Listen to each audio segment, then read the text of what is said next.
Meus queridos alunos, estamos de volta aí, pessoal da Magistratura e MP Estadual 2017. Falávamos sobre provas cautelares, não repetíveis e antecipadas.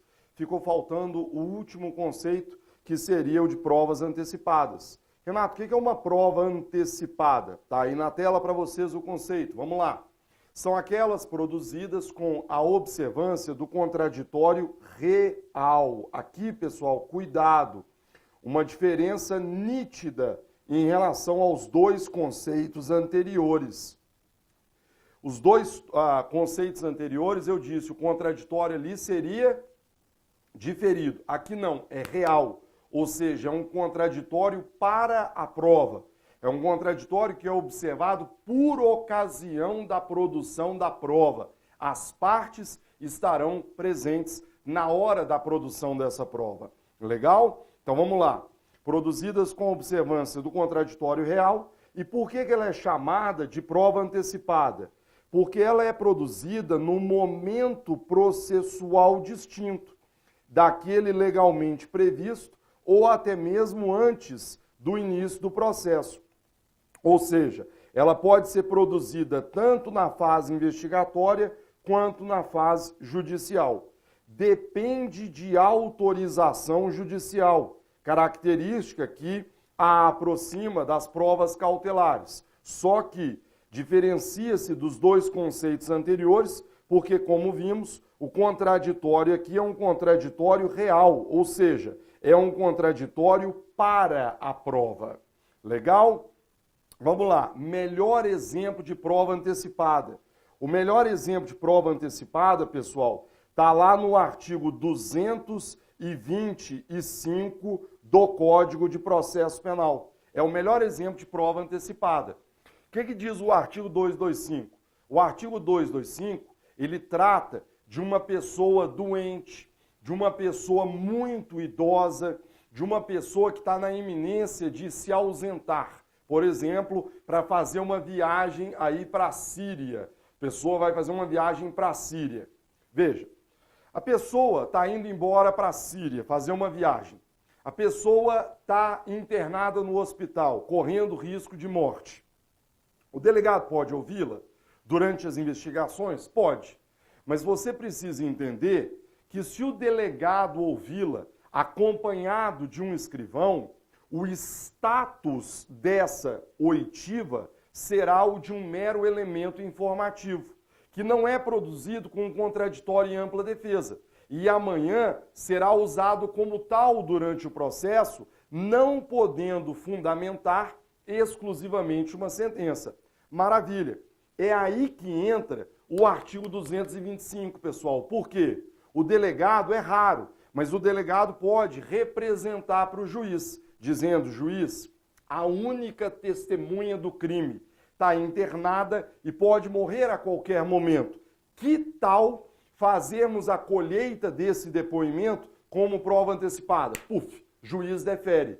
Juiz vai se dirigir até o hospital, acompanhado do promotor do caso e acompanhado de um defensor constituído pelo investigado ou nomeado pelo juiz. E essa pessoa será ouvida como prova antecipada. Legal? Renato, isso acontece? Pessoal da magistratura e do MP do DF, prestem atenção a isso. Por quê? Isso vem sendo feito em Brasília. Dava umas aulas em Brasília no ano passado e os colegas me disseram que isso vem sendo feito principalmente quando se trata de estupro de vulnerável. Pessoal, criança é muito complicado. Imagine você ouvir a criança na polícia, depois em juízo. Então, o que eles estão fazendo em Brasília? O delegado, deve ter uma delegacia especializada, ele já representa ao juiz para que aquele vulnerável seja ouvido como prova antecipada. Olha que legal isso. Quer dizer, a criança, então, ela é ouvida uma única vez durante a fase investigatória. Só que ela é ouvida como prova antecipada, já que o juiz estará presente, acompanhado do promotor e de um defensor. Aí, nesse caso, eu não preciso refazer a oitiva dessa pessoa durante a fase judicial, o que é muito salutar, porque acaba evitando que essa criança seja submetida a um processo de revitimização. Porque cada vez que ela se vê obrigada a relatar o crime, isso acaba prejudicando ainda mais, né, a recuperação quanto a delito tão grave como são aí os crimes sexuais. Maravilha, pessoal? Legal? Para a gente poder concluir esse quadrinho, vamos só volta aqui comigo, Charles. Vamos voltar então para o quadrinho das provas e aí a gente pode finalizar a leitura dele. Pessoal, provas, então, em regra, são produzidas na fase judicial. Lembrando que a exceção fica por conta das provas cautelares, não repetíveis e antecipadas que acabamos de estudar. As provas, quanto a elas, é obrigatória a observância do contraditório e da ampla defesa, ou seja, ao contrário dos elementos informativos, aqui o contraditório e a ampla defesa são de observância obrigatória. Lembrando que o contraditório, ora será observado de maneira diferida, então será um contraditório diferido, ora será um contraditório real. Quer dizer, na maioria dos casos, o contraditório é real. Cuidado para não se esquecer que no caso das provas cautelares e das provas não repetíveis, o contraditório será exercido de maneira diferida. Não há falar em prova sem contraditório e sem ampla defesa. É o que nos diz aí, por exemplo, a professora Ada Pellegrini Grinover. Prosseguimos. A prova, ela deve ser produzida na presença do juiz. Tanto é verdade, pessoal, que o artigo 155 diz isso. Diz que o juiz formará a sua convicção com base na prova produzida em contraditório judicial. Valendo lembrar que o artigo 399, parágrafo 2º, adota o princípio da identidade física, matéria que será estudada lá nas aulas de procedimento comum. Prosseguimos. Qual é o papel do juiz em relação à produção da prova? É o próximo item. Vejam, durante o curso do processo, o juiz é dotado de certa iniciativa probatória a ser exercida de maneira residual. Colegas, quando falamos dos elementos informativos, eu disse, na fase investigatória, juiz não pode agir de ofício. Juiz não tem iniciativa acusatória, sob pena de violação à imparcialidade, sob pena de violação ao próprio sistema acusatório. Renato, mas e quando o processo está em andamento? O juiz pode agir? Pode. A maioria da doutrina, vejam bem, a maioria, não estou dizendo que é uma posição unânime, mas a maioria da doutrina brasileira admite que durante o processo, o juiz tenha certa iniciativa probatória, que deve ser por ele exercida de maneira residual. Melhor exemplo disso, artigo 212. Como é que funciona hoje o sistema de colheita da oitiva de uma testemunha? Lembra? 212 trata disso. Quem é que pergunta primeiro? As partes. E o fazem diretamente às testemunhas. Afinal de contas, o protagonismo em relação à produção da prova é das partes, porque é sobre elas que recai o ônus da prova. Renato, mas o juiz pode complementar a inquirição? Pode, pessoal. É o que está lá no parágrafo único do 212. O juiz tem, sim, certa iniciativa probatória, exclusivamente durante a fase judicial. Por isso que ele pode complementar a inquirição em relação aos pontos não esclarecidos. Maravilha? Então é o que está aí colocado no material de vocês. Durante a fase judicial, jamais durante as investigações. O juiz é, sim, dotado de uma certa iniciativa probatória, que, no entanto, deverá ser por ele exercida de maneira residual. O juiz precisa ter a consciência de que o protagonismo quanto à produção da prova é das partes, mas que ele, de maneira complementar, subsidiária, residual, tem sim uma certa iniciativa probatória. Qual é a finalidade da prova? Está aí na tela para vocês. A finalidade é auxiliar na formação da convicção do juiz. Ou seja, é com base na prova que o juiz deverá precipuamente formar sua convicção. Os elementos informativos somente de maneira subsidiária, somente de maneira complementar.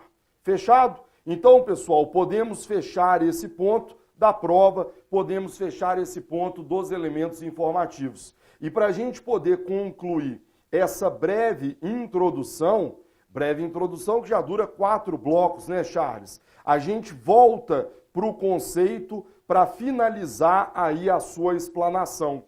No conceito, que é o primeiro slide da aula de hoje, o que foi dito para vocês? Que o inquérito é um procedimento administrativo, inquisitório e preparatório, presidido pelo delegado de polícia, com o objetivo de identificar fontes de prova e coletar elementos de informação, vírgula, a fim de permitir que o titular da ação penal possa ingressar em juízo.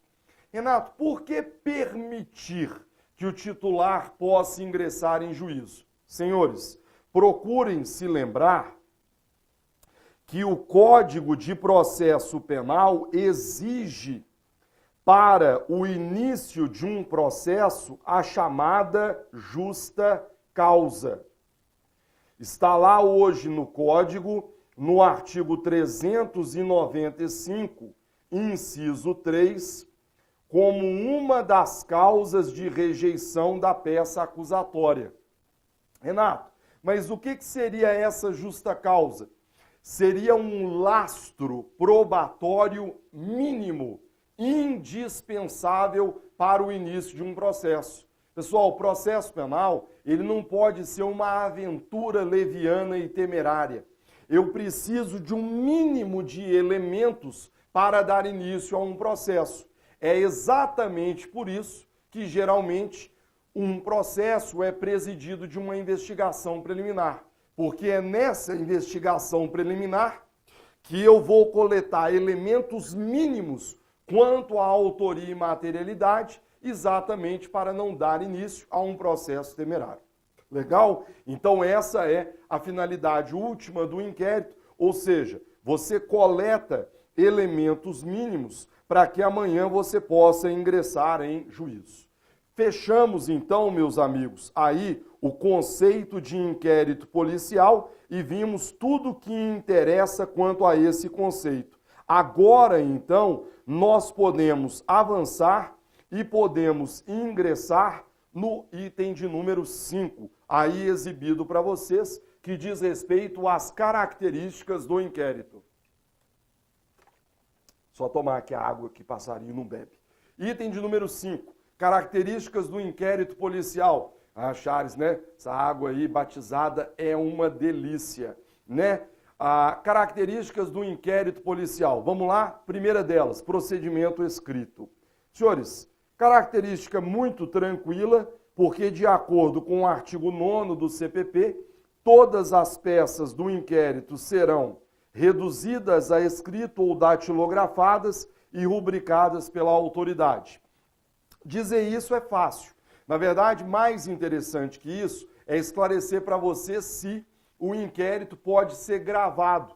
Será que eu posso usar essa câmera que está me filmando para documentar atos e diligências investigatórias? O artigo 9º não fala sobre isso e não fala por razões óbvias. O artigo 9º tem sua redação da década de 40, já que o Código de Processo Penal, em sua essência, entrou em vigor no dia 1º de janeiro de 1942. Então, o artigo 9º está um pouco desatualizado. Veja que ele fala em datilografia. Renato, mas eu posso gravar? Posso. E isso, colegas, porque o próprio Código diz, não no artigo 9º, mais para frente, lá no artigo de número 405, parágrafo 1º, que está aí exibido para vocês. Olha o que diz o 405, parágrafo 1º. Está aí na tela para vocês, vejam. Sempre que possível, o registro dos depoimentos do investigado ou indiciado. Percebam que as expressões investigado e indiciado são típicas do inquérito policial. Por isso que, apesar do 405 estar localizado no título que trata do procedimento comum, a doutrina enxerga não haver nenhum óbice à sua utilização durante as investigações, já que indiciado e investigado são expressões próprias da fase investigatória. Então o dispositivo diz, sempre que possível, o registro dos depoimentos do investigado, indiciado, ofendido e testemunhas será feito pelos meios ou recursos de gravação magnética, estenotipia, digital ou técnica similar, inclusive audiovisual, destinada a obter maior fidelidade das informações. Então amanhã, pessoal, você preparando-se aí para o MP, posso realizar a gravação de um interrogatório numa investigação presidida pelo MP? Pode. Obviamente, pessoal, pelo amor de Deus, que você não deve fazer isso de maneira clandestina, né? Mas você vai pegar a câmera e informar para as pessoas. Olha, tá vendo aqui?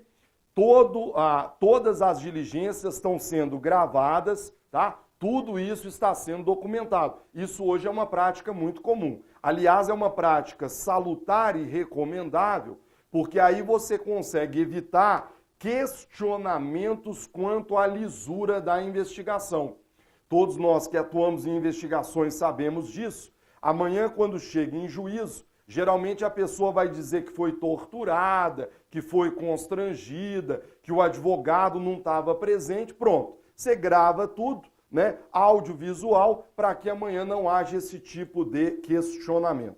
Primeira característica dada. Vamos em frente, senhores. Próxima característica da investigação preliminar. O inquérito, senhores, é um procedimento dispensável.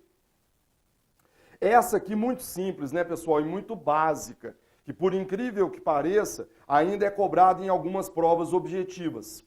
O inquérito é uma peça obrigatória do processo? Eu só posso oferecer denúncia se a minha denúncia estiver acompanhada por um inquérito? Não, é óbvio que não. O que eu preciso para oferecer denúncia, como disse há pouco, é um mínimo de certeza quanto à autoria e quanto à materialidade, que é a famosa justa causa. Mas é óbvio que essa justa causa pode ser trazida para o titular da ação penal com base em outro procedimento investigatório que não o inquérito. E aí é óbvio que, nesse caso, não há por que termos uma duplicidade de procedimentos investigatórios. Posso dar um exemplo para você? Forças Armadas.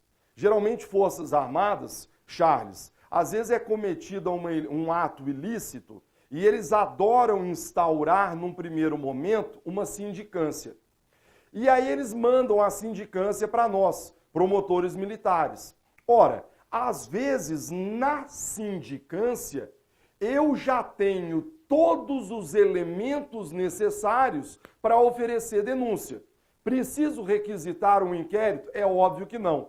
Eu dispenso o inquérito e já vou meter denúncia com base na sindicância, que vai trazer a justa causa necessária para o oferecimento da denúncia. Legal? Esse caráter dispensável do inquérito policial, ele é confirmado pelo próprio Código de Processo Penal, aí exibido para vocês, cujo artigo 39, parágrafo 5º diz, vejam, o órgão do Ministério Público dispensará o inquérito, se com a representação forem oferecidos elementos que o habilitem a promover a ação penal e, neste caso, oferecerá a denúncia no prazo de 15 dias.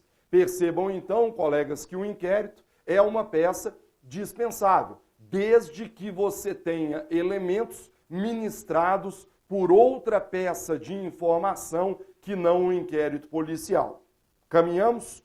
Próxima característica do inquérito policial. E sobre essa, muita coisa será trabalhada.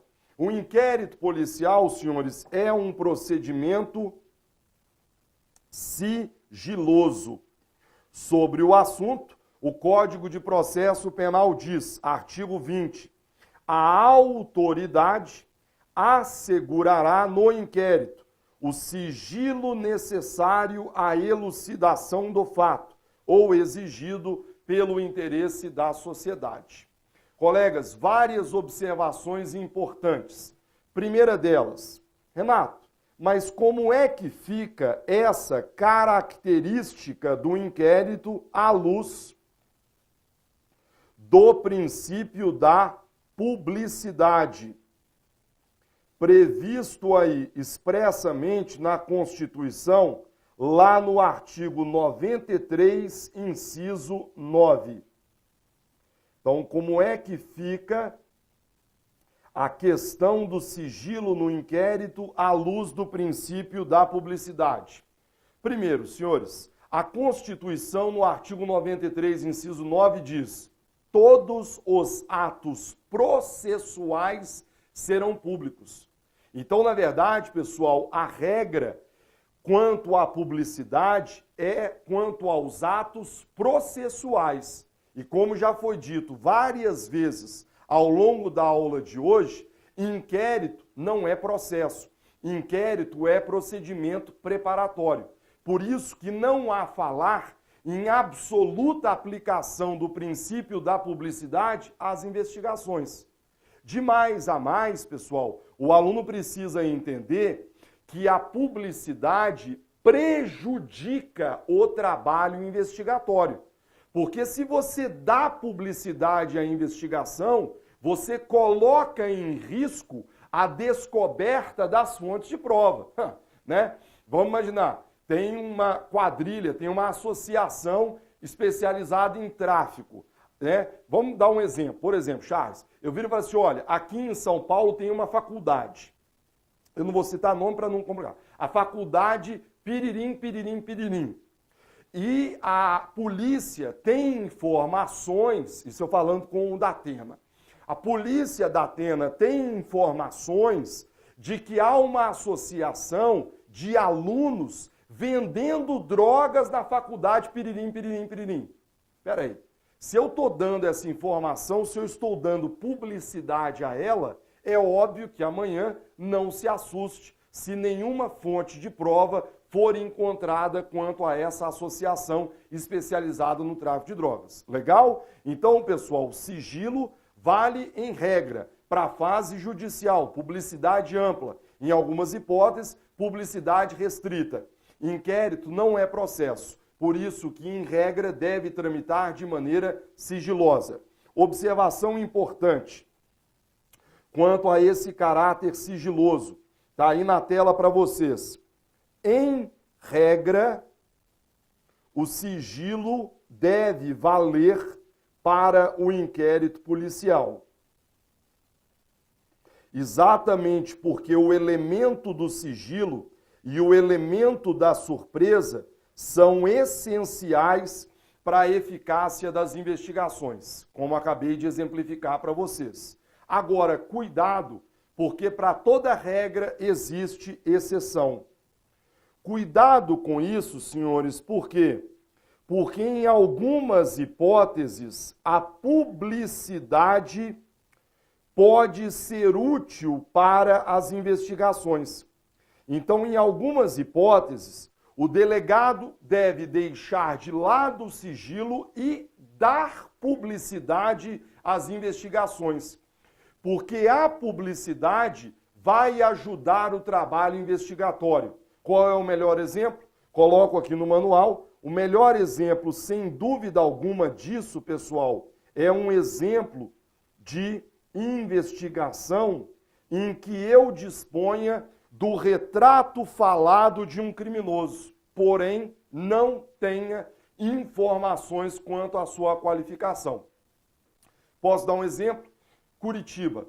Vamos imaginar que lá em Curitiba um estuprador tenha atacado 4 mulheres. As 4 mulheres descreveram o criminoso para mim. E com base nesse relato, eu consegui fazer um retrato falado. Só que eu não sei quem é o estuprador. Eu não sei qual é o nome, qual é a sua qualificação, onde ele reside. É óbvio que nesse caso, a publicidade dada pela imprensa a esse retrato falado virá ao encontro das investigações. Porque na hora que eu exibir esse retrato falado no Datena, na Ana Maria Braga, no Percival, nesses programas todos aí, a própria sociedade vai me trazer as informações que eu preciso. Vão dizer, olha, o nome dele é Renato, ele mora na rua tal, e a qualificação dele é essa, pronto. E aí eu vou conseguir, eventualmente, uma prisão temporária, uma prisão preventiva e assim por diante. Legal? Regra, sigilo. Em situações excepcionais, publicidade. Outro ponto importante, senhores, sem embargo do sigilo, está aí na tela para vocês, do inquérito policial. Quem é que tem acesso a ele? É óbvio que o juiz terá acesso ao inquérito quando e onde quiser. É óbvio que o MP terá acesso quando e onde quiser, afinal de contas, é ele o destinatário precípuo do inquérito policial. Só que o tema fica interessante quando eu indago. E o nosso querido colega advogado? Será que o advogado também tem acesso aos autos? É esse, colegas, o tema que vamos discutir na sequência. Acesso do advogado aos autos do procedimento investigatório. Charles, tem ou não tem acesso? Senhores, o tema hoje é muito tranquilo, tá? Mas há alguns anos não era tão tranquilo assim, porque por incrível que pareça, havia quem dissesse que o advogado jamais poderia ter acesso. Senhores, isso superado, e vamos ser francos, né? Desde a própria Constituição. Afinal de contas, a Constituição assegura a todos nós a assistência de quê? De advogado. Sobre o assunto, aliás, vamos dar uma olhada então no teor da Constituição. Está aí na tela para vocês o Charles exibindo o artigo 5º, inciso de número 63. O que diz o artigo 5º, inciso 63? O preso será informado de seus direitos, entre os quais o de permanecer calado, é o direito ao silêncio, nemo tenetur si detegere, sendo-lhe assegurada a assistência da família e de advogado. Está aqui a Constituição Federal, colegas, assegurando a assistência de advogado. Aí, certamente, aquele aluno mais cético, ele vai dizer para mim, professor, mas a Constituição assegura a assistência do advogado apenas ao preso. Óbvio que não, né, pessoal? Pelo amor de Deus. É óbvio que esse dispositivo deve ser interpretado de maneira extensiva, para que possamos conferir a ele a máxima eficácia. Olha as aulas de constitucional com o nosso querido príncipe austríaco. Aliás, Charles, estava vendo um post do Marcelo aí no Facebook, primeira aula dele, terno, impecável. Não, cabelo assim, cara, é impressionante.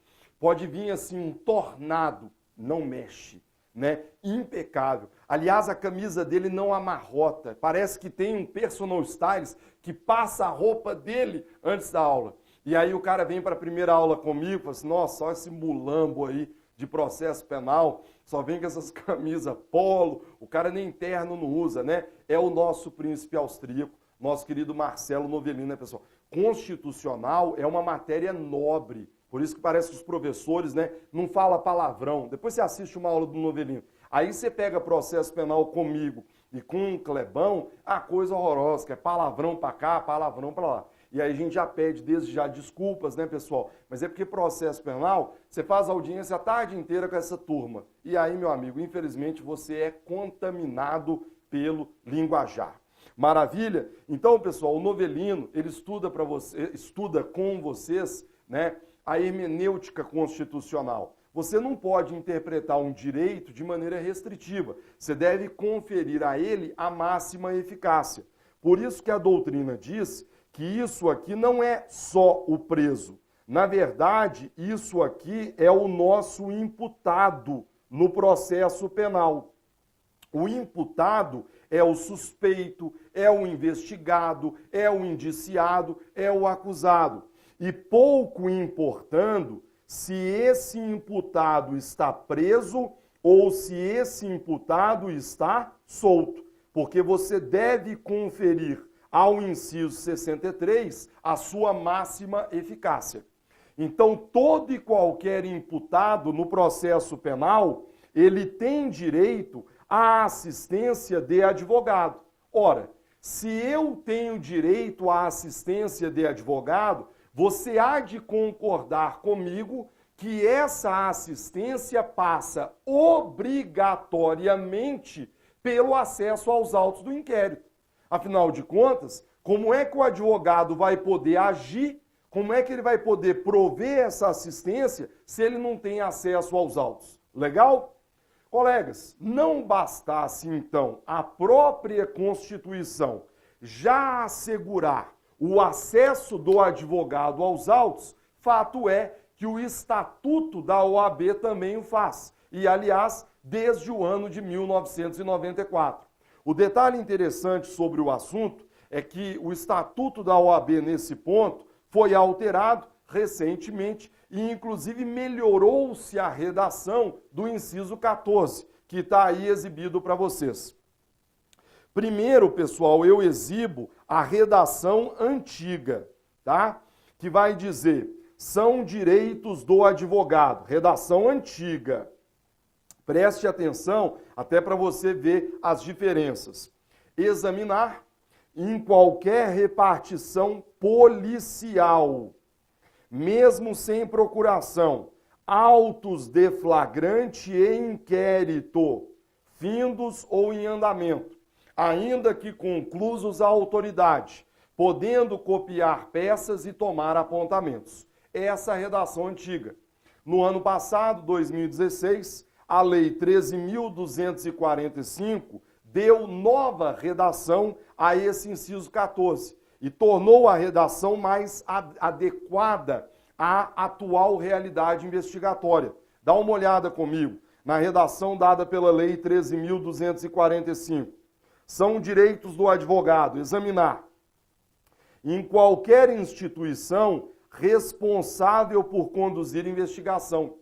Veja que antigamente falava em qualquer repartição policial, porque à época partia-se da ideia de que a polícia era o único órgão que poderia investigar.